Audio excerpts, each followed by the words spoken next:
So our first insert is on what do we mean by investment protection, and what is the framework from international and domestic law perspective that regulates protection or investment protection. So investment protection in broad strokes is essentially the protection an investor would get from an international law perspective, either under customary international law or under a treaty or under a particular investment agreement that an investor has negotiated with a host government.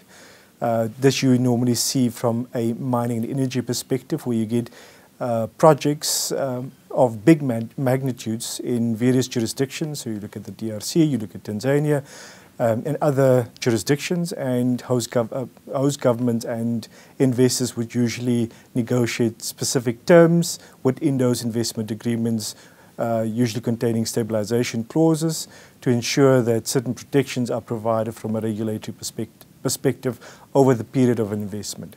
You also get domestic legislation. So in South Africa, we have the Protection of Investment Act, which came into effect in July 2018, providing certain guarantees for investors from a protection perspective. So broadly, as I mentioned, you get customary international law, you get treaties, so bilateral investment treaties between two different states, either South Africa with Mauritius or South Africa with Nigeria, to ensure that any investment that an investor makes from South Africa, say, to Nigeria, is then protected against whatever adverse measures a government intends to implement.